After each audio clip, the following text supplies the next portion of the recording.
Hello friends, I am Chevy. Welcome to my shed. How are you today? How's life in your world? How's things where you are? I hope it's fantastic.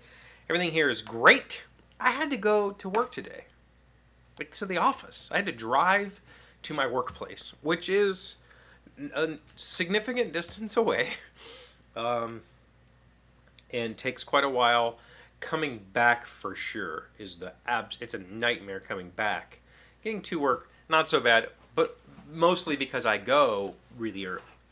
But I had to go to work to get a new laptop. It was time to turn in my old one. It was probably like 5 years old, getting dated.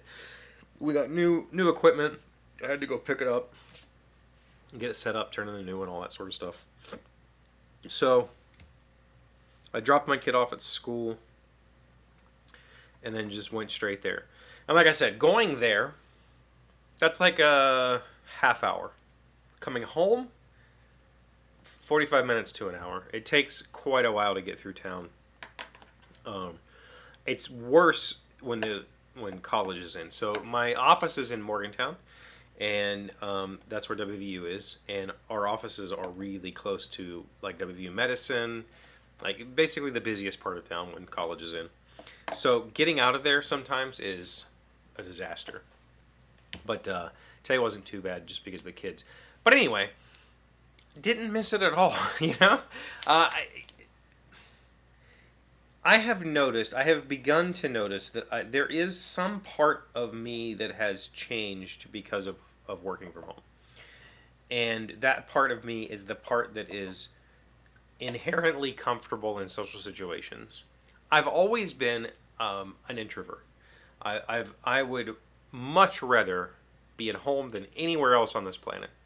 Home is, I saw a meme recently that said something like, people who say go big or go home underestimate my desire to go home. That's me. Like when you invite me somewhere, I'll come, but I'm just super ready to go home the moment I get there. But I've always been able to adapt and be super sociable in social situations, and I've been generally a good conversationalist, and I can fit in with just about anybody. I have noticed that my skills there have slipped. I've noticed that I've also always been a rather unfiltered person. I think I've told this before, but I'm fairly filtered on this channel. Though I share my entire world with you, the way that I share the words that I use, like I'm fairly filtered. In person, I'm much more likely to say inappropriate things. I'm much more likely to just say something that pops into my head that is offensive or that is blunt or brash. And I have noticed that since being in captivity these last 4 years, captivity, since being not in a social environment for 4 years, that my ability to turn that social filter up and down has been diminished. Nowadays I'm very likely to say something that I shouldn't say, because it's just, it's training, right? Like at home I can say whatever I want.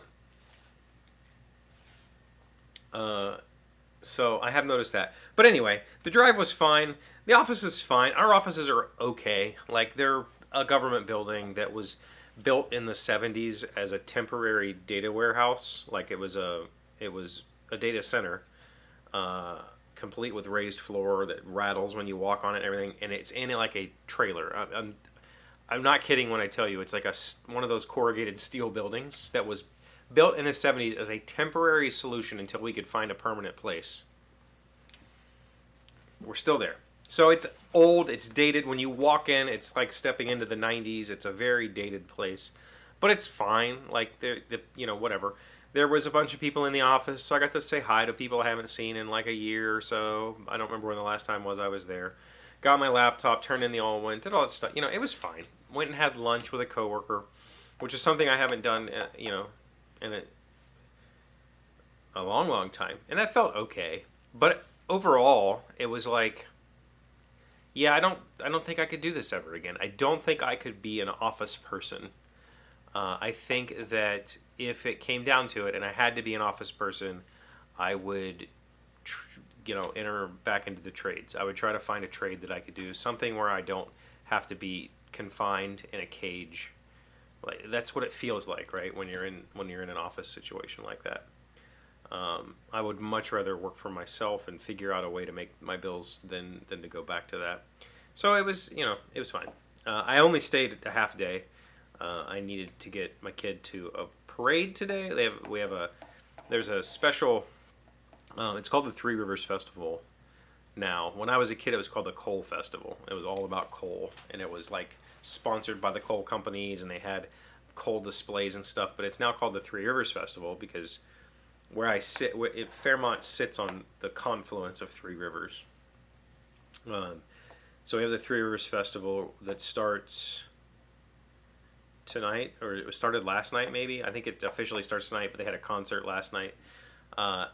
And it runs through Memorial Day. And that's always been that way. They bring in carnival rides, and they have an outdoor amphitheater where they don't bring in any good bands. They bring in cover bands. Last night was like a Led Zeppelin band. Tonight's like Pink Floyd or something. They bring in cover bands and whatever. And so there's always a parade. So she's had to be at a parade today. But it was, at the same time, it was nice to do something different today. It was nice to see my boss and say hi and talk to her a little bit. It was nice to be outside of the house doing something. And Malia has been encouraging me to find something to do outside of this house. Like, go away and do something somewhere. I haven't found that yet. Board games would be the easy choice. Yeah.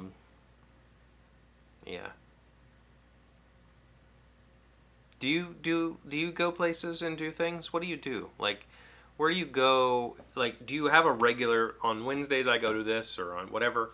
Like she signed up for guitar lessons, even though she can teach herself.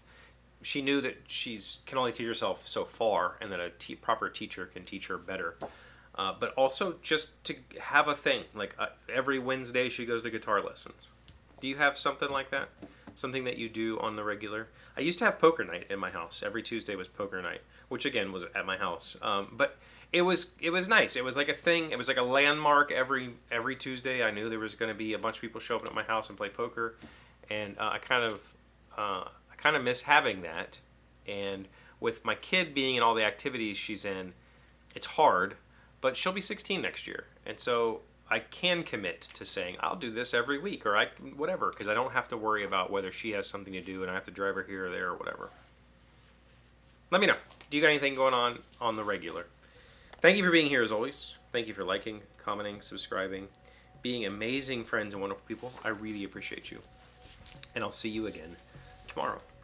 Today's word you should know sounds smart is vindicate. It is a verb meaning to prove your opinion is correct, or your action justified, or you are innocent of a misdeed you stand accused of, despite opinions and evidence to the contrary. We laughed at Paulette's predictions about the imminent fall fashions, but once the couture was unveiled, Paulette was vindicated. Vindicated. Vindicate. Can you prove your opinion is correct, despite evidence to the contrary?